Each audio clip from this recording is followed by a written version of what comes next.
Pero se inicia en el 2010, para tenerlo claro, por el bloqueo de carreteras. Exactamente, es un proceso que se inicia en la ciudad de Mollendo por un tema de bloqueo de carreteras contra este señor Pepe Julio Gutiérrez y otros señores más. Este proceso concluye inicialmente con una sentencia suspendida, 4 años por 3. Esta sentencia, al ser apelada, ha sido confirmada por la Sala Superior de Apelaciones y últimamente se ha resuelto vía casatoria, prácticamente confirmando la decisión de las 2 instancias anteriores. En buena cuenta ya estaría terminado este proceso con una sentencia condenatoria. Ahora, en estos 5 años el señor Pepe Julio Gutiérrez ha debido de regirse bajo una serie de reglamentos de conducta. Ciertamente, como es una pena suspendida, se rige con reglas de conducta, y estas reglas de conducta son las que se imponen en el momento de la sentencia.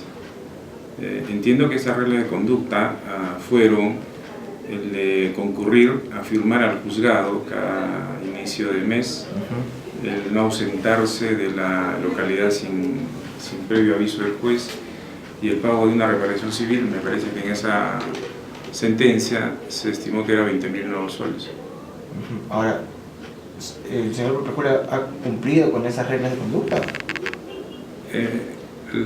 El monitoreo de las reglas de conducta, según la norma, le corresponde al Ministerio Público. El Ministerio Público ha tenido que estar viendo necesariamente si es que este señor o estos señores condenados incumplían con alguna regla de conducta, y el incumplimiento de la regla de conducta tendrían que solicitar al juez el apremio o el requerimiento correspondiente. Se ha pedido en estos últimos días del incumplimiento de la regla de conducta, de una no firmar, me parece, ante el juez. Ante ese incumplimiento se pidió la revocatoria de la pena suspendida, y la decisión de la juez, luego de la evaluación que hace, es que no le da la revocatoria de la pena suspendida, sino le da una amonestación. La norma contempla la posibilidad de dar una amonestación, en este caso, o una revocatoria de pena suspendida. Ahora, con este caso por el bloqueo de carreteras, ¿cuál es la situación actual del señor Pepe Julio Gutiérrez? Bueno, viene siendo procesado, ahora en este caso, en el caso que me está complementando del que terminó, está en apelación la decisión de la jueza Janet Lastra, que dispuso amonestación por este incumplimiento de regla de conducta, y esta va a revisarse en sala de apelaciones.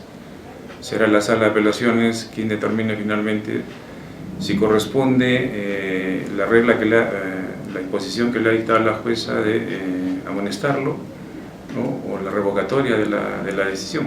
Ahora, se ha cuestionado mucho esta decisión de la jueza Janet Lastra. Incluso el ministro de Justicia ha pedido pues la separación de este proceso de la jueza, ¿no? Claro, en principio hay que puntualizar ciertos aspectos. Mire, toda decisión de juez debe ser debidamente razonada, motivada, ¿cierto? Es lo que por la Constitución nos da la obligación de hacer eso. Entiendo que la decisión de la jueza debió tener sus razones, sus fundamentos para disponer lo que dispuso. Cada juez responde por cada acto de acuerdo a esa motivación.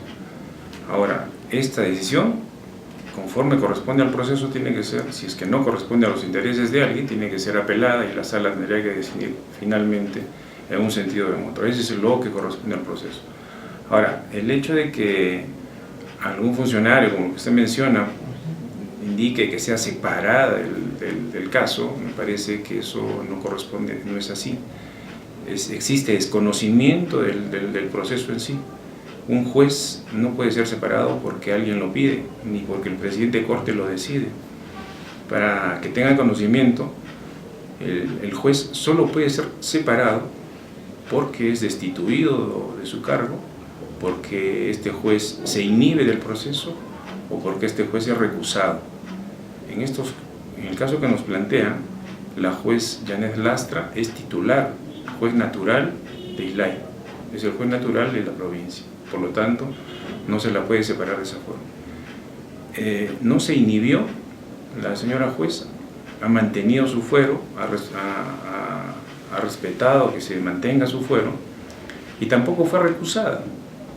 Las 3 posibilidades que se tuvo no se efectuaron. Por lo tanto, el hecho que, como usted me menciona, el señor ministro pida la separación, me parece que no corresponde. Y eso, a nuestro entender, al entender de los jueces de Arequipa, implicaría una injerencia en la labor jurisdiccional. El artículo 139.2 de la Constitución prohíbe que cualquier autoridad se inmiscuya en un proceso judicial, y eso se tiene que respetar, porque el Poder Judicial es un poder autónomo y tiene que tomar decisiones autónomas, sin injerencia en ninguna clase. Como que las autoridades del gobierno se están dejando llevar un poco por el momento también, ¿no? Yo creo que sí. Es un momento bastante tenso. Yo creo que sí. Y hay que tener un poco de calma, un poco de mesura cuando hay expresiones de este tipo, porque pueden malinformar a la ciudadanía, pueden determinar de repente algunas situaciones que entiendan como confrontación entre un poder y el otro, y eso no debe suceder. Es por eso que nosotros siempre hemos dicho y hemos llamado a la calma, a la mesura de estas autoridades, ¿no es cierto?, para que puedan previamente informarse de cómo es el proceso. Uno tiene que informar desde alto rango que tiene, previamente informarse bien para poder vertir a la opinión pública una situación que no entorpezca esto, ¿no? Y esto es una clara, al menos entendemos los jueces de Arequipa, una clara injerencia en la decisión del juez, y eso no puede ser. Ahora, conforme al tema de los PP audios, se escucha que el Procurado Gutiérrez dice, en la parte final de los audios, que él hace un depósito.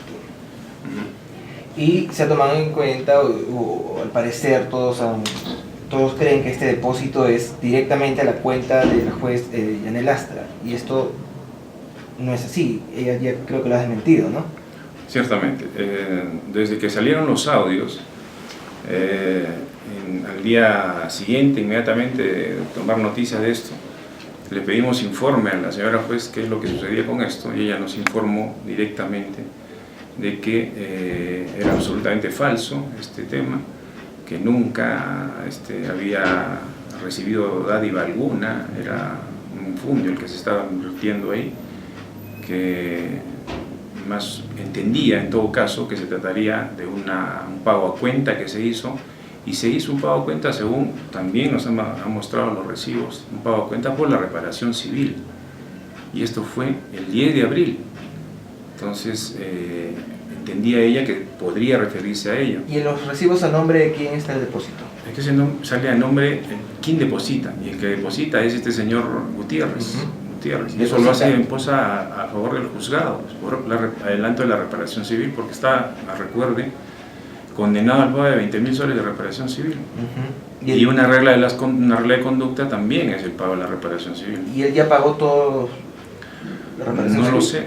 Eso le corresponde, como es una regla de conducta, le corresponde monitorear, le corresponde verificar si esa regla de conducta se cumple al Ministerio Público. Entonces, la situación en que se presentó estas circunstancias era el hecho de que ella misma ha pedido al órgano de control de mutuo propio que se abra una investigación preliminar para que se investigue a fondo esto y se deslinden las responsabilidades finalmente. Incluso ha pedido que se levante su secreto bancario. El órgano de control ha abierto proceso a investigación preliminar, está ahora mismo en proceso de investigación, y es que ayer, como ustedes saben, ella misma ha dado unas declaraciones y ha corroborado lo que se le está diciendo. Y es que nosotros, los jueces de Arequipa, nos solidarizamos con esta, no solamente con ella, sino con todos los jueces. ¿Qué es lo que está sucediendo? Si un juez, como el caso del doctor Coahuila, que dispone de declarar infundado una medida cautelar que no le conviene a una de las partes, comienza a hacerse un cargamontón en contra del juez, incluso no solamente por los altas autoridades, sino por los mismos canales de televisión, medios de comunicación, y eso lo deploramos. Se debe dejar trabajar a los jueces con absoluta independencia, como debe de ser, sin injerencia ni presión mediática ni de ningún tipo, y eso lo hemos rechazado y lo seguimos rechazando. La juez Yanel Lastra ha tenido alguna conducta irregular. Según las investigaciones que hemos hecho, la juez Lastra tenía un desempeño, no es una juez nueva, es una juez que tiene como 20, 25 años de servicio en el Poder Judicial.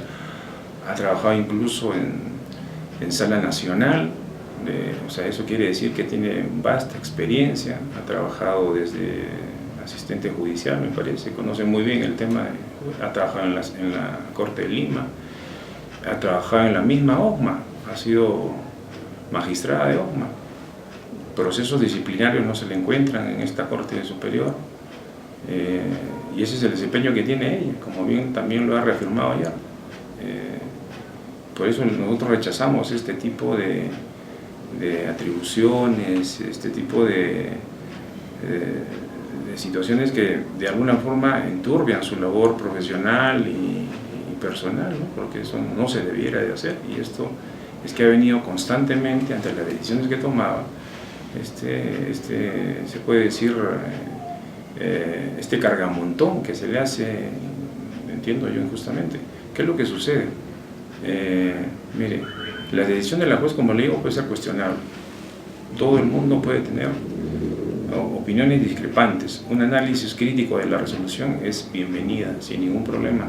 Pero más allá, al adjetivar, al hacer críticas, incluso con temas vinculados a un tema de vinculación a situaciones ajenas, a corrupción, cosas así, me parece que es dañar la imagen de una persona. Máxime si las decisiones de la jueza que declaró, por ejemplo, improcedente el pedido de prisión preventiva, no han sido apeladas. Si esa decisión no es apelada, entiendo que están conformes con la decisión, o que la decisión está bien, y eso no se sabe, y eso hay que decirlo. O sea, las decisiones que la jueza ha tomado, en gran parte de ellas, no han sido apeladas. ¿Y cuáles son los puntos de esa decisión tan polémica, no? ¿Perdón? ¿Cuáles son, o sea, en qué se basaría para tomar esa decisión? Claro, nosotros no podemos, estamos impedidos por la ley orgánica, por la ley de carrera judicial, de poder analizar el caso concreto y cómo lo hemos resuelto, como bien se dice. Solo podemos informar genéricamente de cómo es el caso. Las resoluciones deben estar seguramente ya notificadas a las partes. El análisis que se puede hacer de ella, de sus fundamentos, sería bueno, antes de que se vaya a vertir una opinión, que se analice el fundamento, por qué es que ha dispuesto en tal o en cual forma, y de ahí, a partir de ahí, de estar bien informado de la decisión, del sustento que tiene, cuestionar ese sustento, no cuestionar de distinta forma, cuestionar por el hecho de que salió en contra de la postura o el interés de una parte, comienzo a cuestionarla, pero no cuestionarla por sus fundamentos, sino cuestionar por otras situaciones que son absolutamente dañinas, adjetivar a la persona, cuestiones subjetivas, y eso no debe ser. Ahora, para dejar un poco claro, ¿cuáles son las penas por el tema de bloquear carreteras? No por el tema de la señora Procura, pero digamos, si yo bloqueo carreteras, ¿cuál es el proceso que yo debo infringir la ley? Es un delito que está penado con una alta penalidad, ¿no es cierto? El hecho es de que se tiene que acreditar todas las personas, todos los ciudadanos de este país tenemos el derecho de defendernos, y al mismo tiempo, si se nos imputa una conducta, esa conducta tiene que ser absolutamente personal. Quiere decir que no puedo hacer una imputación genérica, no puedo decir esos 13 señores bloquearon la vía.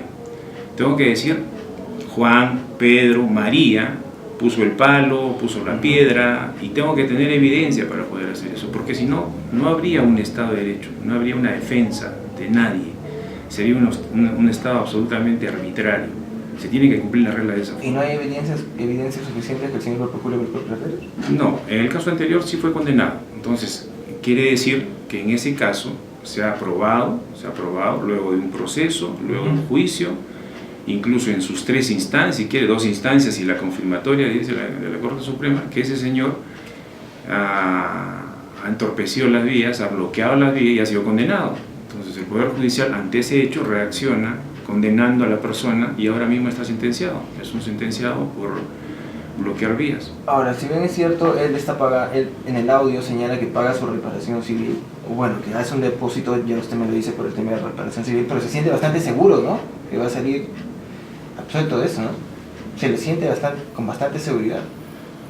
Bueno, del audio aparentemente es así, pero me parece que la situación no pasa por el hecho de tener esa seguridad con el contacto que haya tenido, el conversatorio con un juez. Eso depende de una verborrea del señor que trata de vincular las situaciones que incluso a personas que no tienen nada que hacer en el asunto. Ahora, el juez Janet Lastra va a seguir con el caso, a cargo del caso. En este caso me parece que no se ha pedido el traslado de la competencia. La Fiscalía es una herramienta procesal también que nos contempla el nuevo Código Procesal Penal de la transferencia de la competencia. La transferencia de la competencia de la juez Lastra, que es la juez titular, juez natural de ese distrito, de esa provincia, hacia Arequipa.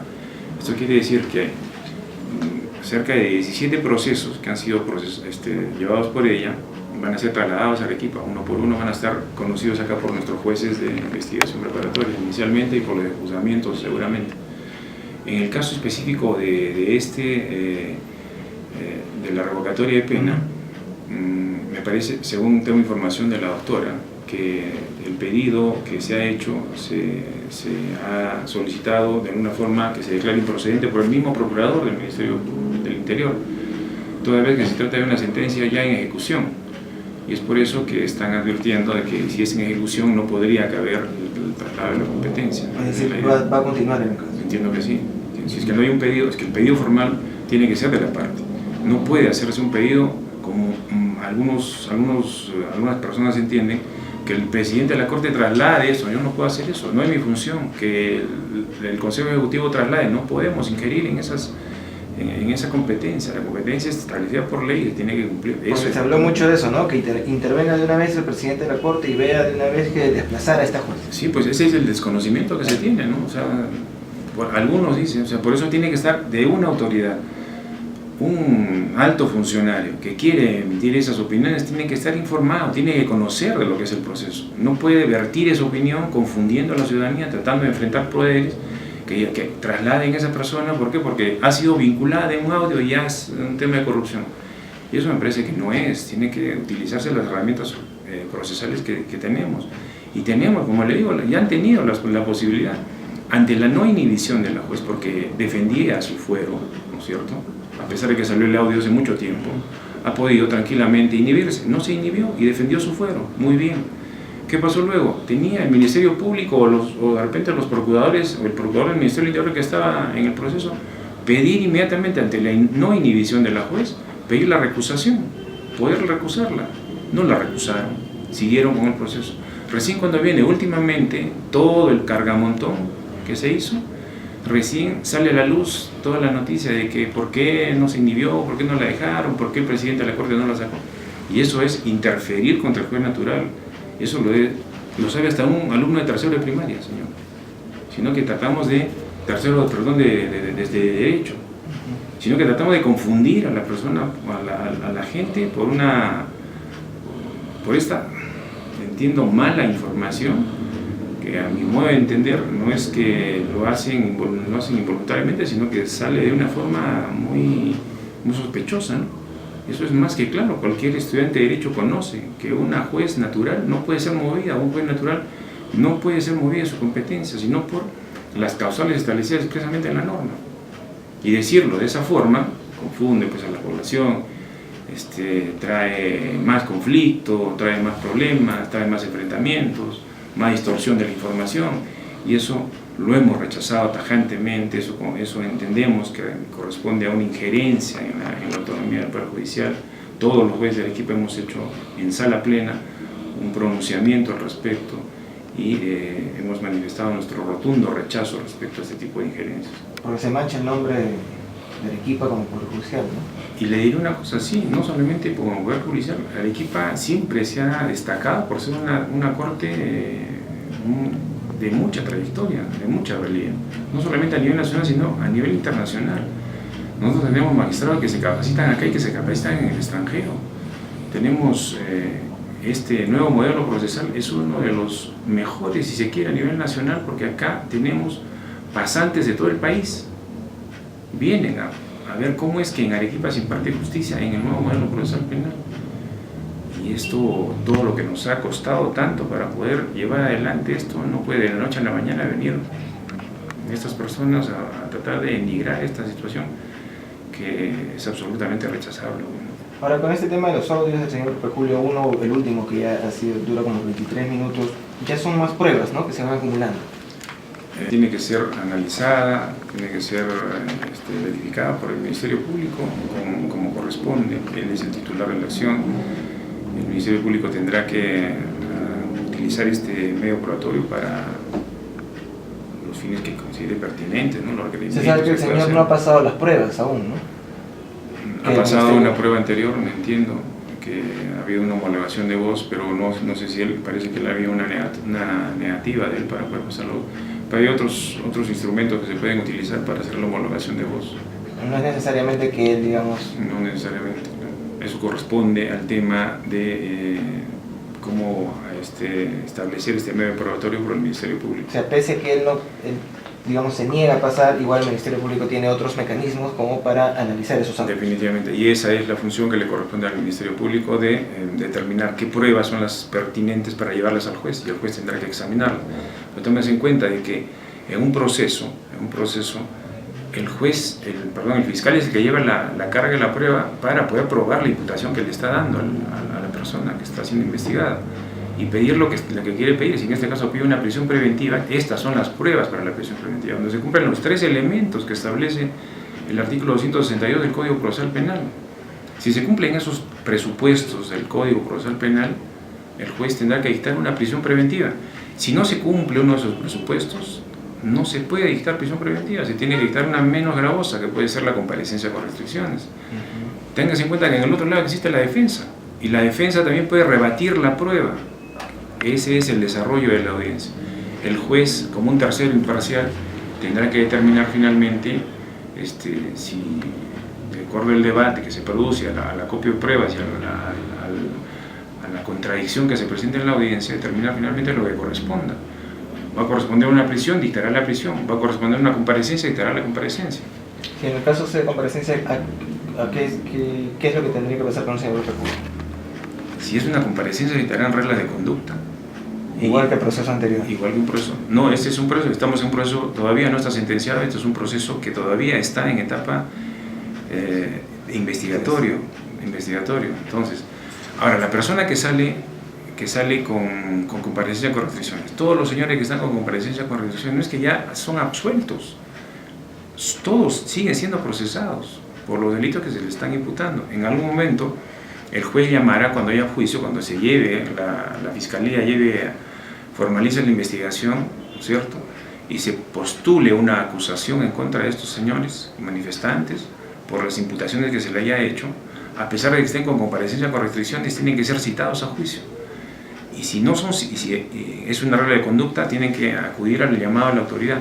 Y si incumple con ese llamado a la autoridad, inmediatamente se puede revocar la medida y tiene que ir detenido. O sea, y será juzgado como corresponde. O sea, no es el hecho de que se le dictó la comparecencia con restricciones y este señor quedó absuelto, hay impunidad y toda la mala información que se está dando, y eso no es así. Se entiende mucho eso, ¿no? Y eso está mal, y eso, lo peor de todo es que viene de las altas esferas, de personajes que, entiendo, en vez de calmar los ánimos, apaciguar la situación, están caldeando más. Y del ministro de Justicia, que es la máxima autoridad, ¿no? El ministro de Justicia, lamentablemente, también no tiene parte en el proceso, no es parte en el proceso. El único que está es el señor procurador del Ministerio del Interior. Incluso no entiendo qué función tiene el ministro de Justicia para poder también tener expresiones de alguna forma mal informadas igual, en el sentido de insistir en que se retire a la juez del caso. Y eso no puede ser. El señor ha sido procurador, entiendo, y conoce perfectamente. ¿En Portocarrero?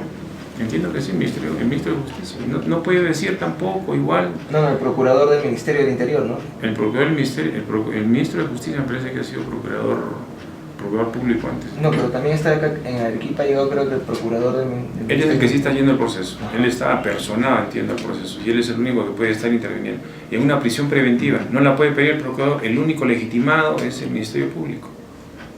En todo caso, el Ministerio Público tendría que salir a la luz y decir las cosas son así, se equivocó la juez, cuestiona a la juez, cuestiona esta decisión. Y no ha pasado eso. ¿Quién cuestiona? Cuestionan personas que no tienen injerencia, que no están legitimados. Y eso es el problema. ¿Y de dónde vienen? Vienen de las altas autoridades, crean más problemas, crean más conflictos.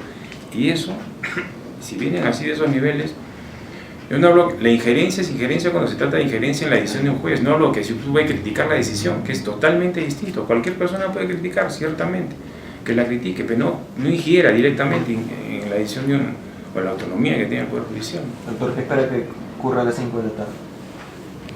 Esperemos que se desarrolle una audiencia de la debida forma. Los medios son la mejor forma de transparentar el desarrollo y la intervención de cada uno de los actores en el proceso. Ustedes van a ver exactamente cómo se presentan las pruebas del Ministerio Público. Si ha habido un requerimiento de prisión preventiva, se tendrán que evaluar ahí las pruebas de la prisión preventiva. Se tienen que cumplir los 3 elementos que establece el Código Procesal Penal. ¿Qué son? Que son, el primero tiene que ver fundados y graves elementos de convicción de que esté vinculado este señor al hecho que se le imputa, ¿no es cierto? Que la penalidad sea más allá de 4 años y que no exista peligro de fuga o entorpecimiento del proceso. Esto quiere decir que el señor tenga que tener arraigo, domiciliario, largo laboral y los demás que sí, ya se ha debatido. Esos 3 elementos tienen que presentarse. Sobre esos 3 elementos tiene que debatir el fiscal, ¿no es cierto? ¿Contra quién? Contra el abogado opositor, que es el de la defensa. Seguramente el abogado de la defensa va a rebatir cada uno de estos elementos. Finalmente será el juez el que tome la decisión, si da razón a uno o da razón a otro. Si se dicta prisión preventiva, esa decisión tiene que tomarse y respetarse. Si no se dicta prisión preventiva y se declara infundado el requerimiento de prisión preventiva y se dicta regla de comparecencia o comparecencia simple, no lo sé, tiene que respetarse la decisión. Más allá de los cuestionamientos que podamos hacer, esas decisiones tienen que respetarse. Y no tergiversemos las cosas, por favor. No nos metamos más en el proceso, no nos inmiscuyamos más en la labor de un juez. Déjenlos trabajar a los jueces con tranquilidad. Ellos saben su trabajo, son jueces muy probos, son jueces muy capaces para poder llevar adelante este proceso. ¿La prisión preventiva en todo caso de cuánto podría ser? La prisión preventiva es hasta 9 meses o puede ser hasta 18, ¿no? Y puede ser menos de 9 meses también dependiendo de cómo lo considere el juez. Ya.